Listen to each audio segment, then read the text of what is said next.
Good afternoon. Today I'd just like to go over our new placement exam and just explain a little bit of the background.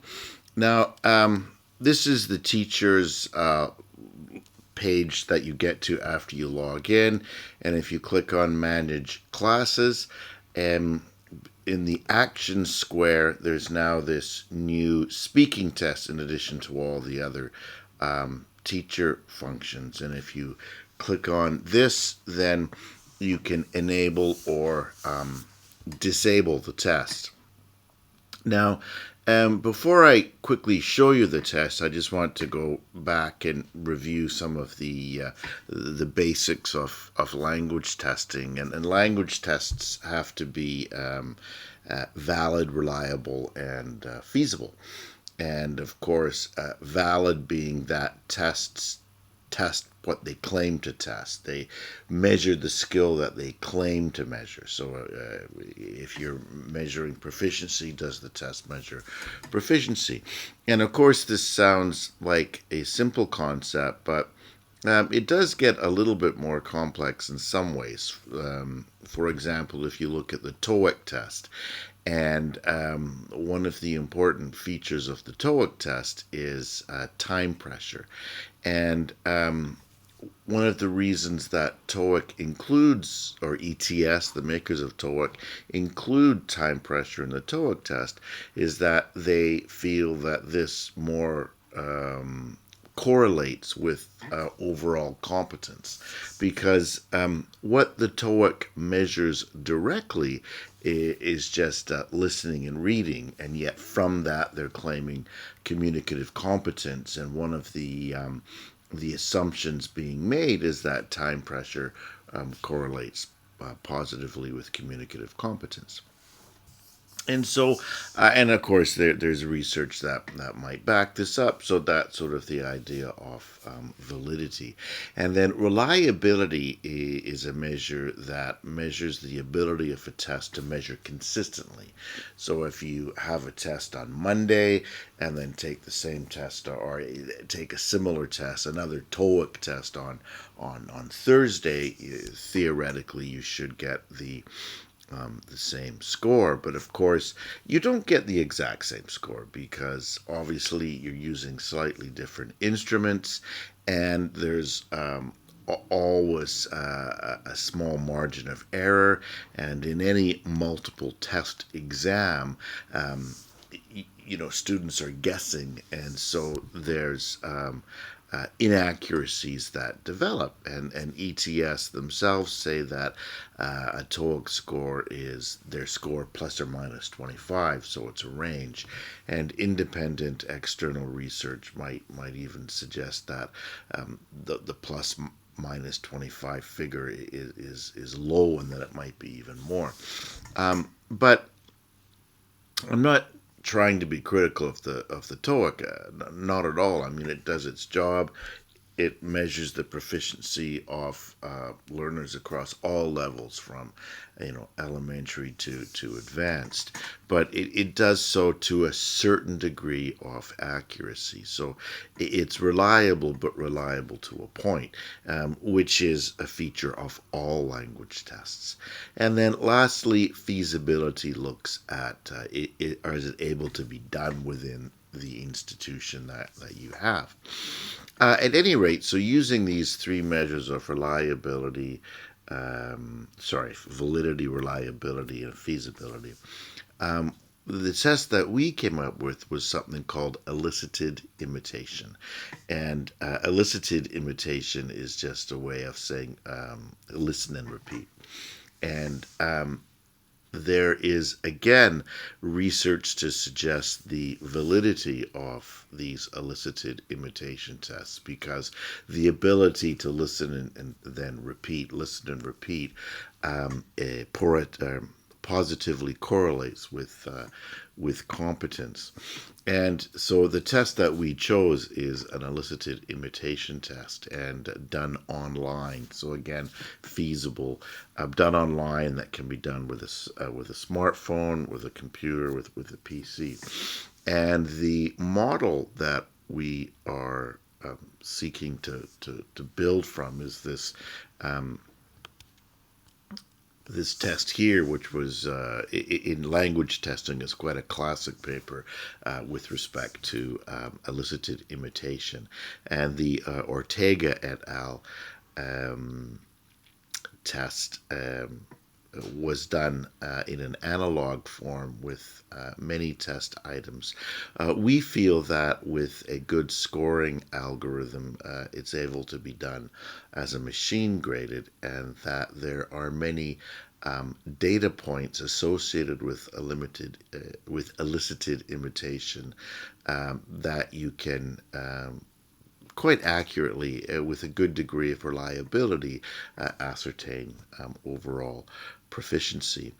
Now, one of the extra features of this elicited imitation test is that we are doing a delayed elicited imitation test. And the reason for this is that having an extra delay between when you hear the utterance and when you repeat the utterance, it takes away the element of using your short-term phonological memory to just parrot back. So putting a few seconds in between when you hear the sentence and when you have to say the sentence, having a slight delay means that you actually have to process it and understand what was said. And so the test that we're using is this delayed elicited imitation test. All right, so let me show you the test from the student side. And so this is the student screen. After a student logs in, they'll come to their course, and of course you can click into the course and you get your standard view of the course. The textbook pops up that you can flip through, and in addition, the audio tracks are below and the extra activities. And then below that is this speaking test. And so let's run through. So I'll show you how it's done. It says that, of course, a quiet environment is needed for the voice recognition system to clearly work, and 15 to 20 minutes of free time. Truthfully, it doesn't take that long. But we'll have a run through. We'll take you through the start and maybe the first 3 questions so you can see, and then just a slight discussion at the end. So the first thing is checking your audio. If you can hear this, please click yes. Yes, I can. And then we want to do a mic check.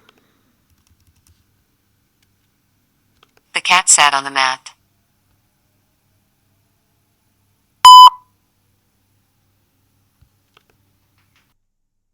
The cat sat on the mat.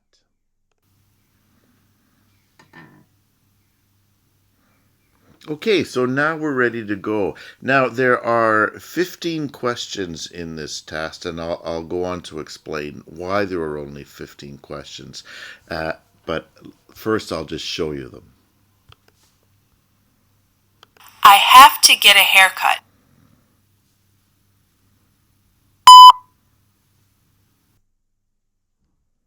I have to get a haircut.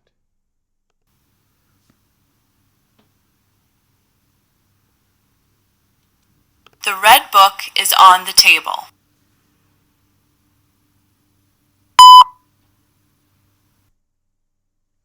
The red book is on the table.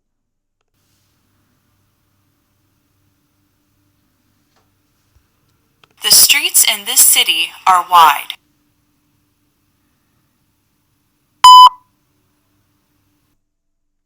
The streets in this city are wide. All right, so that gives you an idea of the test. And basically what we're trying to do with this test is to make it short, valid, and reliable. And in so doing, we can make it faster, we can make it cheaper, and we think we can make it even better. One of the the things you get with elicited imitation are many data points. The number of words spoken, the number of words spoken that were correct, and the order in which they were spoken, is that correct or not, and so on. And so these data points allow us to make a scoring algorithm which we feel can do a good job of discriminating and creating a good placement exam. So basically, what we're doing at the moment is for the first year, perhaps two, we will be providing this test for free. And one of the reasons is that we want to validate our scoring rubric. And in order to validate your scoring rubric, you have to have data. Every test maker has to have data to validate their exam. And then after that, our goal is to provide a placement exam that, as I said, is faster, is better, very easily feasible, and is cheaper. And so down the road, we'll be looking to offer this test for 1,000 yen per seat, which is a lot less than competing tests out on the market. And there's quite a variety of them. So basically, that's our exam. We feel it's based on sound, solid research, and our tech is certainly up to the job. I should mention that our voice recognition system has now been used for a few years on our system with thousands of learners, and basically, our voice recognition system has very, very high um, recognition rates among non-native speakers. And I should point out that it's not simply a Google API. In fact, our system recognizes non-native speakers at a much higher rate. Believe it or not, at a much higher rate than the Google API.